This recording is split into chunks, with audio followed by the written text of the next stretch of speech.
Hey, I'm Rachel, And I'm Amanda, and this is Beyond a Ballot. powered by DoorDash.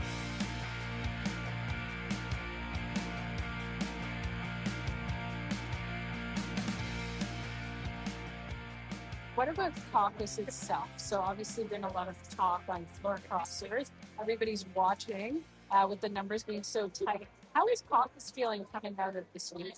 I think they're strong. I think we're united. I think those that went had, I call them selfish and ulterior motives, but, everybody has to make their own decision. But I think those that wanted to go, hang on.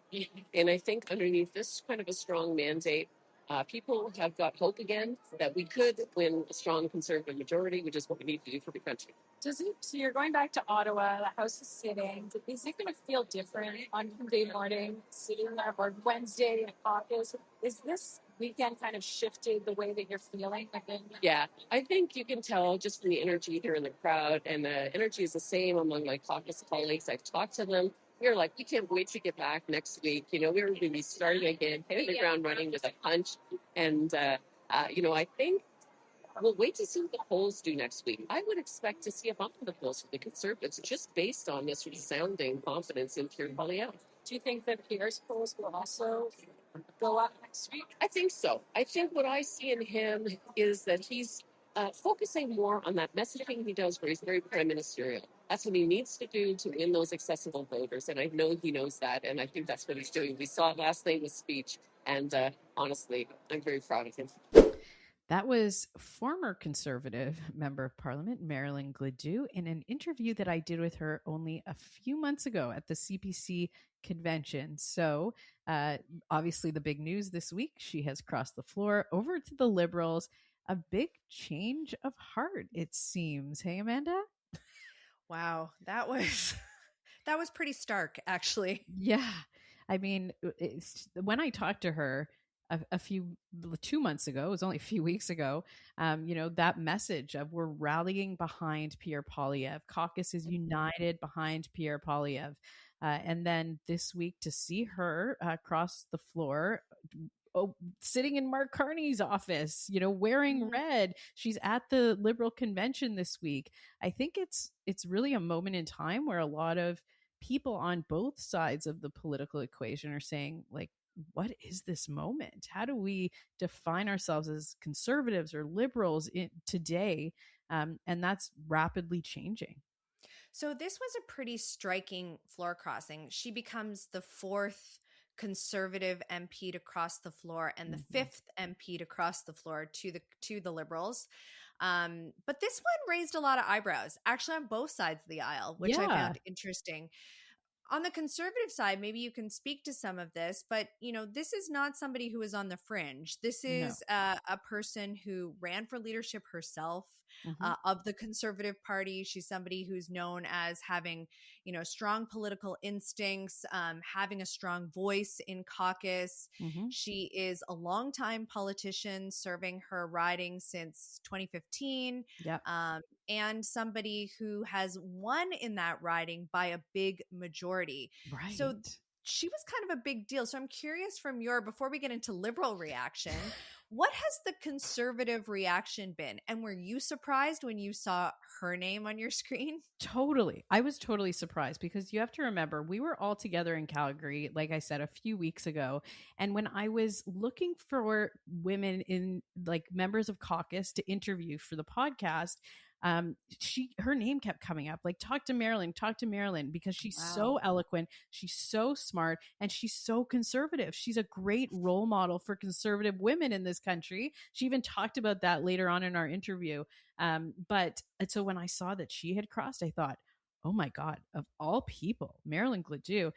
It's been a very interesting week. I have to say, like, as a conservative, it's about reflection, and like the fact that we've now had so many people cross the floor is quite alarming. One huge conservative value is that loyalty and teamwork, and it's amazing to see that now people who really do hold core conservative values are saying to themselves, I'm okay to be a liberal. That, I think, is what's in the minds of a lot of conservatives this week. What about the Liberals? Do you have any sense of before I get into that, do you have any No. sense of what happened? What changed between just a few weeks ago when she was, she was obviously opposed to even the idea of floor crossing, Mm-hmm. somebody who was such a strong voice in the conservative caucus. What changed? Do you have any sense? Have you heard any No. rumors? I Was there like wish a falling out with the leader? What No, on happened? that side, I've heard nothing. But the big question is, what did the Liberals welcome her with open arms with? Like, honestly, like, what are the deals that are being made for all of these Mhm. people? Obviously, Matt Jenneru, we saw that come out. He was given a Yeah. title. He went on Carney's Yeah. big trip around the world. But, like, what are they luring people with? And with the talk of potentially almost 10 more that are having conversations, allegedly. We don't know if that's true, but it's multiple sources are saying it. Yeah. What is the conversation that's happening? I wish that somebody would leak out what it is that the Mhm. Liberals are drawing, especially people like Marilyn Gladue, over to their side with. Well, I think that there's a couple of broader things going on. I think that, Carney and the liberals are clearly not just defending the tent, they're expanding Mm, it. This is not unheard of, like to build coalitions that sort of stretch those traditional party lines in order to get to a majority, because that majority means that you can move legislation through more quickly, that you have more control of your agenda. mm, And I think, and one of the things that I argued this week is that it also kind of speaks to the times that we have people who are less concerned with ideology and more concerned with stability and outcomes based on what's happening south of the border. mhm. I think that this is very circumstantial to what we're dealing with Yeah. today with Trump, the fear of Trump, the instability around the world, the insecurity around the world. And I think that that is driving this idea, this pro Canada under one tent Mhm. movement. Yes, But do you agree? I Yeah. totally agree. And I think that we get into the minutia of like Pierre Poilievre's leadership style, Mark Carney Mhm. moving to the right, and like these Yeah. domestic political issues. But for the average Canadian, and I've heard it from a couple of people that are like, this Mhm. is great that everyone's coming together and like fighting for Team Canada. And I know there's a lot of people that are listening that'll hate that I said that, but it's true. It's such an interesting moment with Yeah. those external forces. Like, is that Yes. what's driving our democracy to change in Canada? Those are massive issues that I think that we need to stop shying away from and actually look at.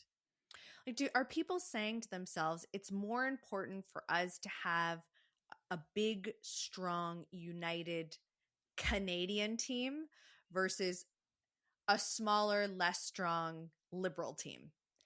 I just wonder if that's a driving force, that people feel like, I just want to be a part of the Canadian moment or the Canadian movement Mm, as we try to factor in things like our trade deal with the US, but also our trade relationship with the rest of the world. right. And there are so many factors, I but think I think, go ahead. No, go ahead. I was just going to say, like on Polyev and that question, I think that we've seen him move a little bit towards that, like being in the Yes, United I States, agree. talking about how he's not the prime minister, there's somebody else in office, respecting that, doing these high profile podcasts where he's just Mm-hmm. making the case for Except ours. Canada. Yeah, like because he can, and like that narrative of being a team player on Team Canada, I think is the shift that he's taken over the last little while. So absolutely.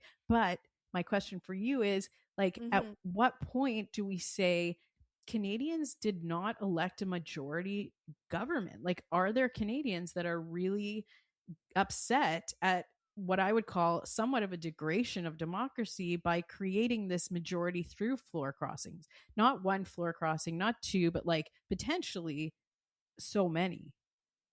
I mean, this is not new, right? Like in Right. 1996, liberals crossed from Turner to Mulroney. Right. So, it Hmm. has happened Yeah. before. And this will not Hmm. get them the majority. The by-elections this week will. I think that Unless they they all run over this week. Let's I just see think a that, million. I mean, maybe. I Ugh. think that they should have waited to announce any more floor crossers to the other side of the by elections. That would have been my strategy, Oh, so that you interesting. take the majority legitimately through those by elections, which they still will do. I mean, they won't get to that magic majority number until the other side of the by elections. For our Mhm. listeners, they are, widely expected to win. Two of the three for sure. They're longtime Liberal ridings: University Rosedale, Scarborough. And then there's one where it's a big question mark. The Liberals had taken it in the last general election just by one vote. One Went vote. all the way to the Supreme Court of Canada. That My vote was favorite. overturned, Oh, I love it. causing this by election. So that one in Terrebonne could really go either way. But the Liberals are definitely poised for the majority on the backs of these floor crossers Mm. and these by elections. Yeah, and not to say that they wouldn't have won the majority otherwise without these Mm-hmm. floor crossers. Like the math kind of added up for them, I think, two Yeah. floor crossers ago. But it's definitely made things bigger questions, like I said, like these existential identity questions that we've never really grappled with in our generation of politics. But just so everybody's clear, the Liberals are sitting at 171 seats right now. The Yes. majority government is 172. And like you said, Scarborough and University Rosedale, typically those are Liberal seats. That was Bill Blair was in Scarborough, and Chrystia Freeland, big name in University Rosedale. But crazier things have happened. I mean, the Conservatives took the neighboring riding in that by-election. I don't actually think they're going to go Liberal, but I mean conservative, but I'm wishful thinking here. The Terrebonne was held by the Liberals in the last election, potentially going to the Bloc, who were the ones that challenged that one vote that she won by. There's a lot of people in the Bloc that are eyeing Terrebonne and working towards ensuring that that goes back. It was before held by them to a Bloc seat. I think that's a really interesting question outside of the majority question, because of the moment we're in, specifically in Quebec, where we could see potentially a separatist government provincially coming in there. It's looking like that is a possibility, and what that would mean for a federal separatist to hold that seat or win that seat while the Liberals are flying high in terms of their numbers. I think there's a lot at stake there on that For sure. another big question of separatism. Totally. And then we have, two ridings, as you've mentioned, that were long held Liberal ridings.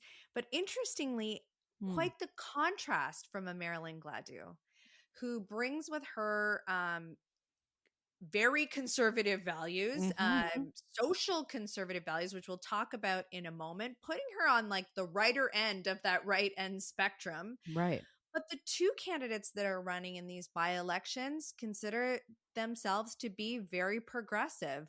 One, formerly a NDP MPP from Ontario, Dolly Begum, who's running in Scarborough Southwest, and Dr. Danielle Martin, who's famously known for, if you haven't had the chance to look at it, take a look at it. She joined the likes of Bernie Sanders in the U.S. Oh my gosh. Really? Oh, yes, to speak to the Senate in the U.S. about wait times. And she's a longtime physician in Canada who has held executive positions with Women's College Hospital, but she has been an advocate. She's written books on healthcare policy. Full disclosure, she's also a friend, and she is running in my riding. I love when strong women, incredible women with such pedigree. Riding? It's my I didn't even riding. realize that. That's And so I'll tell you fun. what, if the signs are any indication, there are a sea of red signs in this riding. So I think that she takes that pretty handily. Wow. But let's talk about the question of how Liberals were feeling this week, because you would think, and they are so in Montreal for the convention. So everybody's there together. You're not there. That's okay. Next year. But no, I do a lot of things, but not do you conventions. hate conventions? I used to do the conventions and kind of serve like as a spokesperson Right. and do the media circuit. But I think my convention days are behind me unless it's a leadership convention. Oh my So gosh, I don't blame I you. I'm excited though for everyone who's there. It's like a big family, but this family has been fighting Mm. a bit this week. Mm. So unlike previous floor Tell me crossers more. that were kind of welcomed with open arms, Yeah. this week there's been a bit of a debate because let's talk about Marilyn Gladu for a moment. Mm-hmm.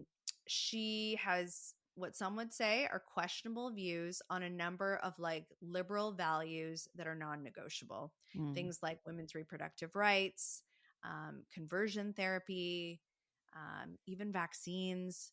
She voted against legalizing cannabis. Mm-hmm. So a number of like things that liberals don't cross the line on. And when I saw her name, I was pretty surprised because I think my question, and it's just a question, it's not quite a criticism, but the idea is when you expand the tent, you have to manage the values under it.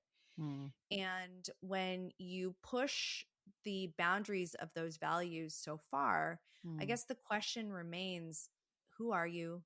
What do you stand for? Exactly. And if you stand for everything, you stand for nothing. Mm-hmm. So I think it's really important as a party that we are crystal clear about what those values are. And the prime minister was forced to respond to that yesterday to clearly state that Marilyn Gladu must vote along party lines on issues like women's right to choose, reproductive rights, etc.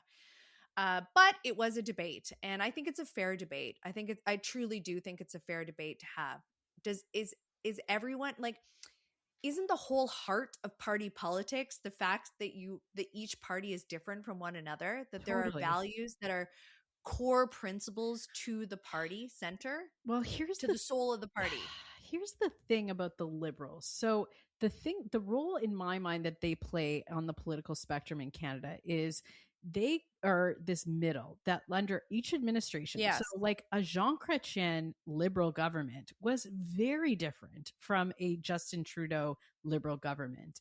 And now they kind of redefine themselves based on like the period that they come into government. Whereas with the NDP and the Conservatives, that back and forth and like defining themselves is less because they have like real things that they will not budge on, and Yes. they're less they're like core values to both parties. Whereas the liberals, for good or bad, like I'm not passing a judgment on it, have always been this party that kind of move with the moment. So you talked about legalizing cannabis in 2015. That was a huge issue. That was a winning issue for the liberals. Yes. Today, would that be the number one issue? Probably not. No. But exactly. So the liberals have changed. They're like the chameleon of politics. The question right now in this moment, as we are 1 year since Carney took office, is what the heck is a Carney liberal? What is it? Because there's people sitting in that caucus that are Trudeau liberals, and that's how they've defined themselves on environmental issues and all of the things that you talked about, those values that were so prevalent under the Trudeau administration for so long. Then Carney came in and he said, I'm an economist and I care about putting pipelines in the ground. Like, I think there was probably a lot of liberals. I know there was a lot of liberals that were like, wait a second, this is a shift. And how does Mark Carney define his time as prime minister, the issues that the liberals are going to rally around? And I think that, hopefully we'll see some of that come out of Montreal and the Liberal Convention, because they do talk about policy. But I think that is the moment, and you can tell me if I'm wrong because it's your party, but that is the moment that the Liberal Party is in. And having somebody like Marilyn Gladu, who has been so vocal on those social issues that does not align with the traditional definition of a liberal over the last decade, has shaken that up. And there's a lot of soul searching. And I think that the onus is on Mark Carney to define what he stands for, what his government is prioritizing, and let Canadians and his caucus decide if they agree with that. Yeah, and I do think, this is something that the party will be grappling with over the course of the convention this weekend, but it's not something that typically needs to be perfectly defined outside of elections. Totally. Yeah. We don't 100%. often, we don't go to voters on a regular basis and say, these are what our values. We vote with our values. We put policies in the window that reflect the values, but I don't disagree that those values have shifted. And I think we talked about this off the top. I think a lot of that shift is in direct response to the circumstances that we find ourselves in globally. 100%. This is a moment in time and it requires a shift. Yeah. But what this looks like when the Liberal Party needs to go back to voters in a general election at some point, I think is yet to be determined. And it's going to be really remarkable to see how different arms of the party are able to come together, especially as we stretch those traditional party lines in order to build this bigger tent coalition. Yeah, I'm so interested in how these floor crossers ridings will swing. I mean, oh gosh, so interesting. They all say they've talked to them, but who knows? I mean, the voters will speak at some point, probably not for a couple of years. I'm really excited that we get to have some expert opinion and commentary on this one. Rach and I, we always love the chance to have a little debate amongst ourselves, but it's also nice for us to bring in an expert outside point of view, especially somebody who is nonpartisan. And that's going to be coming up next. Yeah, so we're sitting down with Stephanie Levitz from the Globe and Mail, and we'll be right back. And now a word from our title sponsor, DoorDash. We're proud to share that Beyond a Ballot continues to be powered by DoorDash. Just like we go beyond a ballot, DoorDash goes beyond delivery. Over the past few weeks, we've heard from Dashers with different backgrounds: a retiree, an international student, someone coming from a completely different career. But there's a common thread. Canadians are embracing app-based work through DoorDash, connecting them with opportunities to earn on their own terms in the ways that fit their lives. These stories are about flexibility, the ability to be your own boss and choose when, where, and how long to dash. That's what DoorDash is helping make possible across Canada, a modern kind of work that gives people control over how they earn. Steph, thanks so much for being here. Rachel and I have just had a lot of fun kind of breaking down everything that's happening right now, from the by-elections to the Liberal convention to the floor crossers that caused so much drama over the last week. Maybe we'll start big picture. What is your view of what's happening right now? Feels dramatic to us. Is it as dramatic as we think?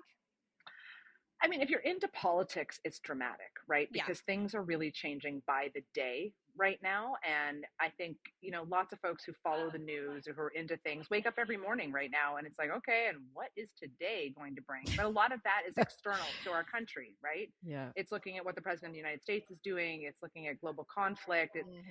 In the political Canadian bubble, I mean, things are shifting too, right? And it's a moment in time where a lot of previous assumptions are being thrown out the window.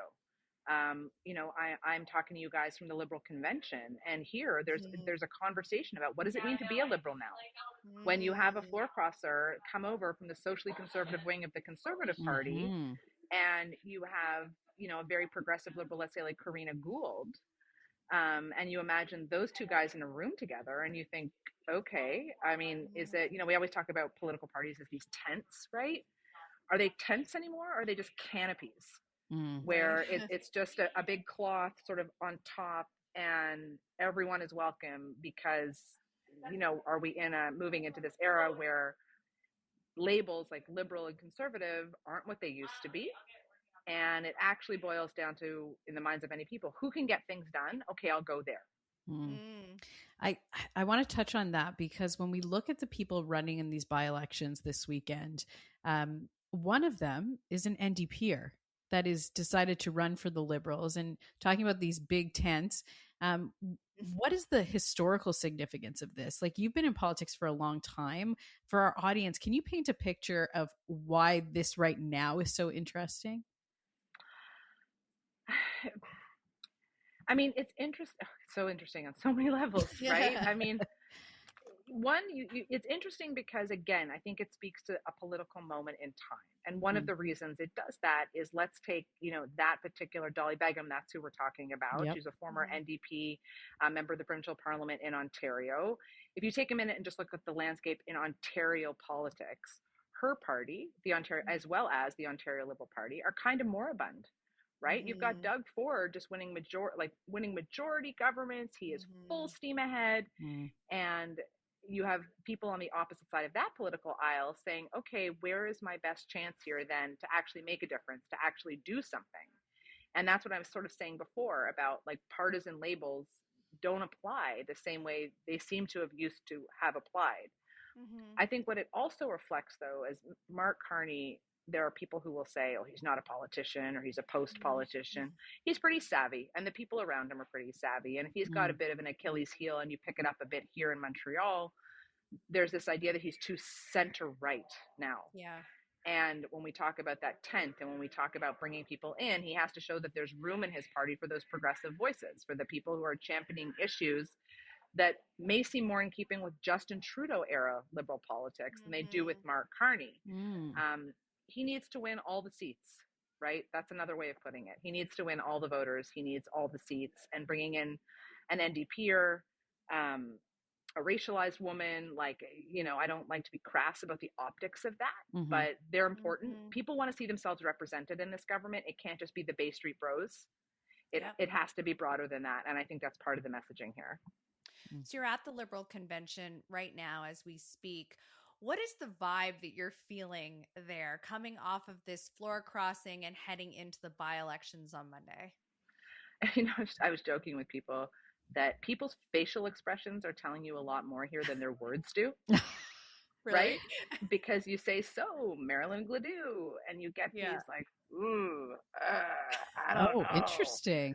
But hey, man, like, it's good because we're getting closer to that majority. Like, I watched Mark Carney came down the elevator with Marilyn Gladue by his side. He is, there's like, they do, I don't know what you want to call it, like a handshake line, like a photo line, right? They've got all these volunteers lined up, and everyone's so excited to see the prime minister. And they've got, one woman had like headshots of him, and she got him to sign them, and she was really happy about that. And then this other younger woman yells out, "Happy almost majority day, Prime Minister." And that's the energy. This is a party. Like, it's funny, I say this is a party. The thing that I don't pick up here that is distinct from past political conventions I have covered, both conservative and liberal, is that it is a party.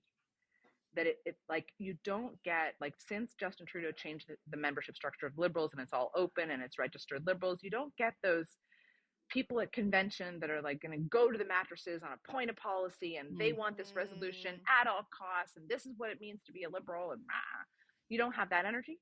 That energy is not here. And you get a sense, I mean, there are people debating resolutions, there are lots of panels, there's an intellectual exchange of ideas, absolutely, that's there. But a government political convention, of course, also is always interesting, because ultimately it's Mr. Carney's party, it's Mr. Carney's government, and he'll do what he wants to do with it. But people are excited, they're enthusiastic.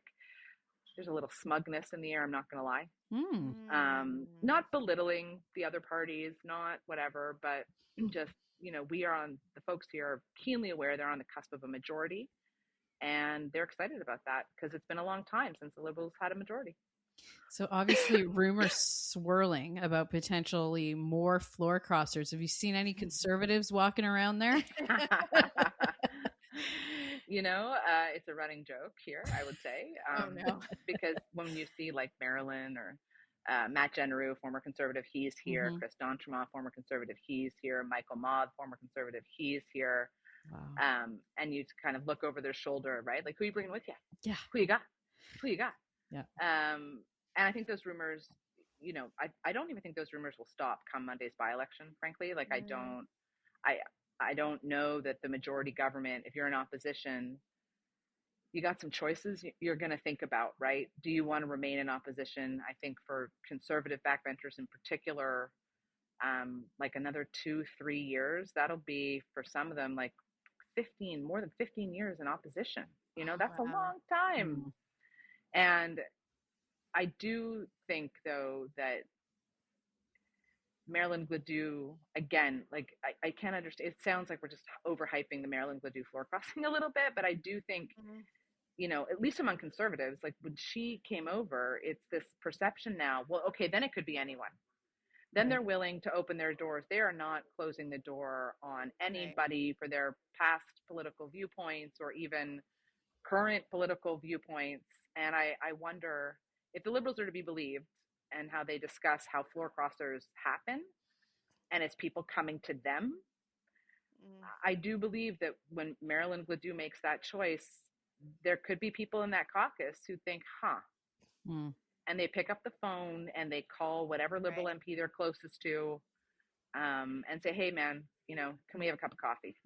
Can I ask you, in terms of like the public, do you think that Canadians are on side with this idea of building a majority government through floor crossings? Like, is this something, are we having a moment in Canada where people are feeling like we're all together on the same team, kumbaya? Or is it more Canadians are saying, hey, I elected a conservative, now they're a liberal? Where do you think public opinion is on this one? I would submit that it probably depends on your MP, right? And it depends on your riding, and it depends on the color of your riding. Are you in a bellwether spot? Do you have a member of parliament? I'll take Chris D'Entremont as an example, right? He like really well known as a progressive conservative. The politics in Atlantic Canada are very personal. They're wrapped up in the individual member of parliament. People are close and comfortable with that. That's probably different than Matt Generou's riding in Alberta, right?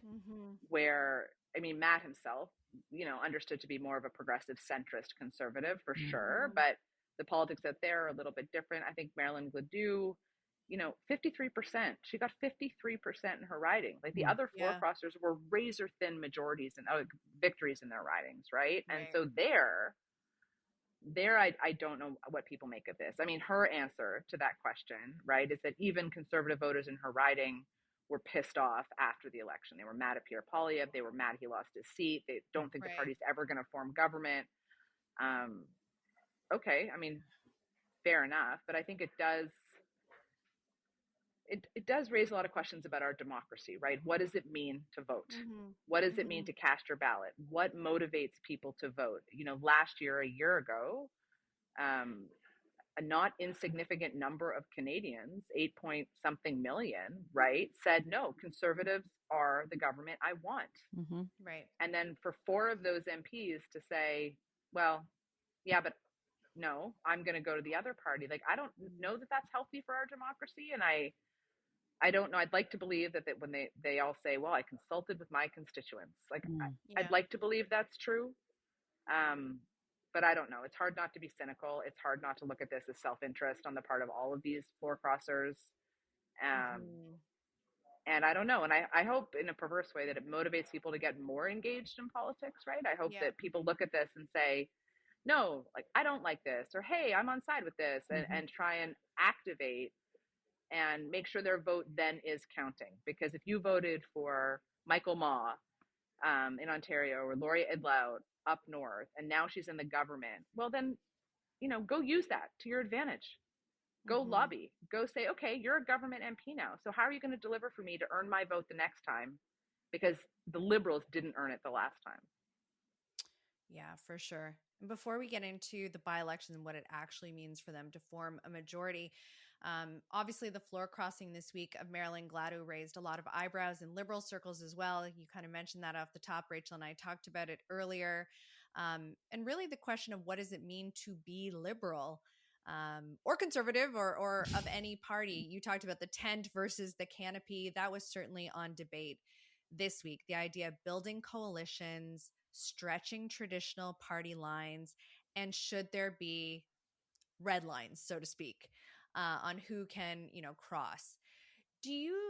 What is your sense being at the Liberal convention of how important that debate is right now? Are people just like, well, okay, we're over it and Marilyn's here and we're all one big happy family? Or are you getting the sense that this is a debate that will continue? It'll continue. It'll continue inside caucus. I mean, a lot of MPs here and I should say conservative MPs too, have said it's one thing when these things happen. None of us are in Ottawa, right? None of us are sitting in the caucus room or we're in a cafeteria in the House of Commons. We're not all together. We're all texting. Everyone's freaking out, pro or con. But once you get in that caucus room and you close the door and you've got to have some hard conversations on a policy choice the government's going to make, or maybe your colleague said something on social media that was really offside. What does that look like, right? How do you keep the party together? And, under Justin Trudeau's Liberal Party, he laid down a lot of clear markers, right, about what it meant to be liberal and who gets to run for this party and what we are about in that way. Mark Carney has clearly sent signal after signal after signal that this is not Justin Trudeau's Liberal Party. And, the folks here like the Karina Goulds or the Stephen Guilbeaults are saying, well, I'm going to have to take Marilyn at her word. I'm going to have to say that, if we have a vote on this, that, or the other, she is going to vote with the government. But are they capable of having the hard conversations behind closed doors? And here, I think there's a bit of funny irony in that for the last number of years, that debate has lived inside the Conservative Party. The question has always been, how does a Conservative leader keep together the big blue tent? Because that, as we all know, has wildly differing factions within it and always has, right? True. And Stephen Harper was always credited with saying, like, Stephen Harper was always credited as being the prime minister who managed that, who managed the, famously known as the bozo eruptions, and he found a way to keep everybody together. Pierre Poilievre has done it his own way. And I think the funny parallel here is that what Pierre Poilievre did so successfully is that he jettisoned all of the, I don't know, I'll put it another way. Pierre Poilievre had one message, right? In the last election, every community he spoke to, it didn't matter their racial background, their economic background, where they were from in the world, anything like that. Singular message, economic focus, affordability. And he said the same thing to everybody. And I think what Mr. Carney is doing in some way is that exact same thing. He is saying our focus is economics. Our focus is building big things and building Canada strong, whatever all his catchphrases are. We're focused on that. All of that other stuff, noise, not interested, not discussing it, forget it. Right. And in that way, he'll probably build a big red tent and do the same thing Stephen Harper managed to do. I mean, there's more similarities between the two of them than differences, right? Yeah, for sure. Okay, I'd be remiss if I didn't ask you about Pierre Poilievre and the Conservatives and where they are right now, having lost another caucus members, rumors of more floor crossings to come. What does the OLO, the leader of the opposition's office, do now to position Poilievre and the Conservatives when they go back to the House? I don't know.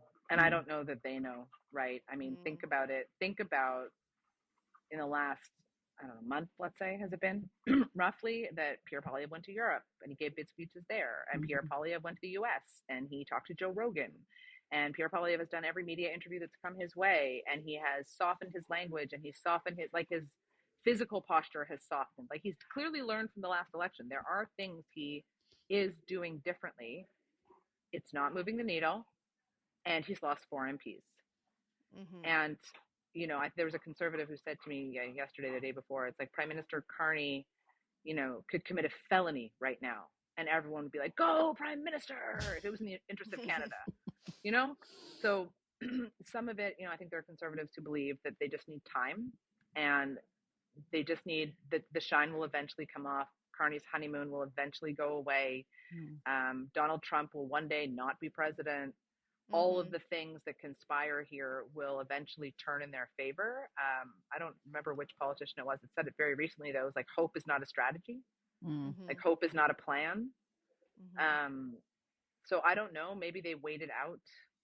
Maybe I don't get the sense, at least at this moment in time that we are speaking. And, politics is really changing quickly right now. But I do not get the sense that people are trying to march Poilievre out the door. I don't think, at the sense that there's any appetite to change leaders. There's frustration, there's anger, there's disappointment. But I don't honestly think they know what they're going to do. And in part, that's because nobody thought Marilyn Ledoux would be a floor crosser. And I do think that really shakes them. Do you think there's a tipping point on that? Like, I watched an interview with Evan Solomon where he said, with kind of a big smile on his face, The reporter asked him, are other conversations happening? And he looked, dead to camera and said, many. Many conversations are happening. Is there a number where it's like, I don't know, north of 10, this is, Polyev's walked out the door? Or I'm curious to your thoughts on how that would feel. Yeah, it's a great question. And I think some of it, who are they? When did they get elected? Yeah. What do they mean in the conservative firmament? Mm-hmm. At what point do you see voices of prominence and significance in the conservative movement start to come out against Pierre Poilievre? Right. Right? Like, I think there are people that have a lot of power in the movement, that if they started turning on him, it's less about the number of floor crossers, it's more about the zeitgeist, in conservative land. That's fair. I also think it's fair, and not to get, too deep into the weeds for people who don't follow every twist and turn of the palace intrigue, but the folks who orchestrated the defenestration, shall we say, of the previous two conservative leaders are close allies of Pierre Poilievre, right? And I don't mean to cast aspersions. I don't mean to say that he was behind that. That's not what I'm trying to say. I'm just trying to make the point that there are people that are very, very loyal to him and believe that he can still be the next leader. And those people have a lot of power, right? So at some point, you have to wonder, does Pierre Poilievre himself and his wife, and his kids are little, but they sit down and they, as a family, look at the landscape and say, do we have the stamina for this? Right. Do we want to keep going? Because that's a personal decision. That's a really personal decision. And politicians are human. And I think they can be forgiven, if Pierre Poilievre has wanted to be prime minister since he was like a teenager. Yeah. Think about, just conversely, like when Jean Charest ran for leadership of the Conservative Party against Pierre Poilievre, which, Pierre Poilievre was a juggernaut. There was no way Poilievre wasn't going to win. But Jean Charest had also always wanted to be prime minister. And he said, this is my last shot. I'm getting old. I'm going to try. So at least he tried. And I say that to say, is there a point at which Pierre Poilievre says, well, I tried. And I was the man of the moment. The moment has shifted. I'm no longer that man. And it's time for me to go with my kids and with my wife and go do something else. I don't know. If he gets there, if he gets pushed out, if someone else, I don't know. Very fluid dynamics. So fluid, so interesting. I want to turn to the by-elections that are coming up. Just give a sense to our listeners. What do you expect to happen in the by-elections? And assuming the Liberals get the majority, does that change anything? Will we see a marked difference in the House of Commons? I mean, the energy level in the House of Commons will definitely be different. Yeah. I do think that the optics of it will be different. I think mechanically, procedurally, the Liberals have been governing for several months now with a functional majority, right? That they had support on the key pieces of their legislation. Right. In the nuts and bolts of parliamentary procedure, they'll be able to gain the upper hand on committees, which will help because opposition-dominated committees are a way for the opposition to slow roll the government's agenda. So that'll help.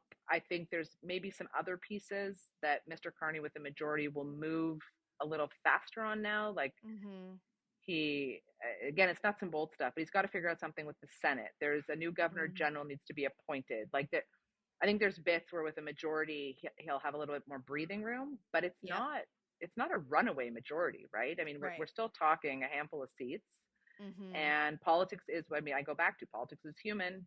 All these politicians are human, and somebody, for whatever reason, doesn't want to do this anymore. Something comes up.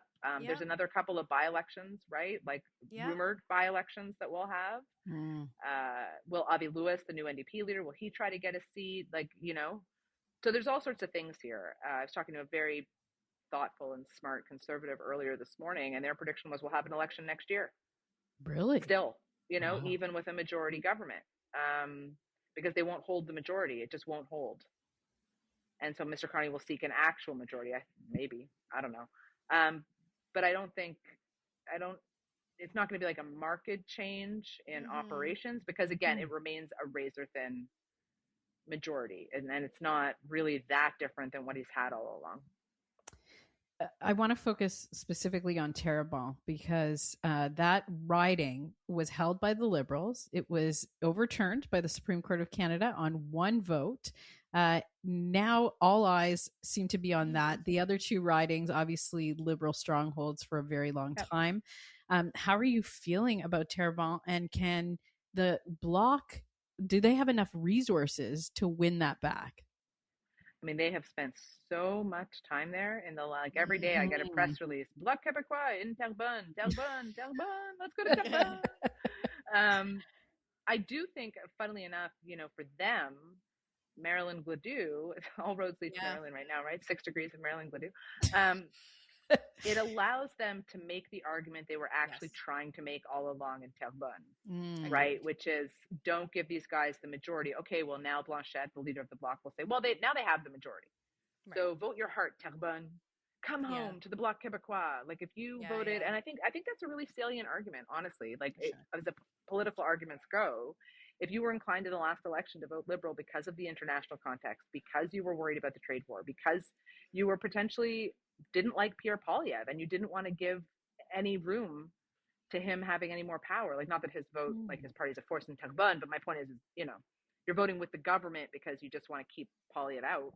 Yes. Now you don't have to do any of those things. Right. And you can look at this and say, okay, I will vote Bloc. I will keep a strong Quebec voice. And I can feel good about that. The interesting thing, I mean, one of the things I'll for sure be looking at in that particular by-election is the turnout. Yes. Like, is this going to be one of the by-elections ordinarily a crappy turnout, right? Like, we think about it, like a majority government will be made on the backs of, I don't know, a few thousand, possibly like a handful of votes, relatively speaking, in every riding. Of turnout can be like 10%, 15%. I wonder in this one, if the turnout will be a lot higher. And it is true that the Liberals can pour way more resources into it, just, again, quirk of our electoral system and how funding works and all of these things. But I think the Bloc might have the more emotional message, and it could work for them. And if it doesn't, that'll be a problem for Blanchette. Like, let's not discount his own political ambitions here and the future of his own party and what he wants to do next, and the rise. There's a lot there in the mix for him too. For sure. Okay, so if Canadians are listening to this and they're like, there's a lot going on, but if there's one thing I should be watching for in the next couple of weeks, what should it be? What would you tell them? Oh, that's a good one. That is a good one. I think one of the things that I'm really watching for is, what does Mark Carney say if and when he wins his majority? Does he tackle it? Is it with humility? Is it with gusto? Is it with, like, what will we learn about the man who is now the prime minister of a majority Liberal government, the first one in since 2015. I won't do the math. I don't do math. And what do we learn about him, and where does he want to take the country? Will he seek to do anything differently now? I submit he won't, but he might. And what is that? And then how will he be held to account for it? And that's the thing that I wonder, as a journalist in my profession, the thing that gives me pause sometimes about majority governments is the question of accountability. And when you have the minority situation, I mean, question period is what it is, but when the opposition politicians get up, there's real, it should be a real exercise in accountability, right? It should, and in a minority situation, you do have to be more accountable because you need those votes the next time. Right. In a majority situation, it's a bit different. And are they going to get really cocky and too cute by half? And again, it's a razor thin majority, so maybe not. Maybe they'll treat it like it's a minority still. But it's clear, Mark Carney decided to enter politics. He said it himself: no crisis, no Carney. So what is he, a multiple term prime minister, or is he a one term prime minister? And if this is his kick at the can, what's he going to do with it? So good. Well, it's so fun. This It is is. it's such an interesting moment in history just because of the number of floor crossers, the rumors, the prime minister we have, the shifting of the Liberal Party to the right, while Avi Lewis, the NDP leader, comes into more to the left now. And yeah, and you're all together in Montreal this weekend to wait and learn all about it. So this has been really fascinating. You gave me such anxiety that we're going to have a federal election next year. So I'm going to just chew on that for a little while, but you're absolutely brilliant. And we are so thrilled that you're able to join us in the middle of the convention. My pleasure, truly. And we'd love to have you back. Thanks so much, I'd love Steph. to come back. No problem. Thanks Have a great so day, much, guys. Steph. You Take too. care. We'll be right back. Thank you for listening. New episodes air every Friday. Subscribe on YouTube and wherever you get your podcasts. Follow us on Instagram and find us at beyondaballot.com.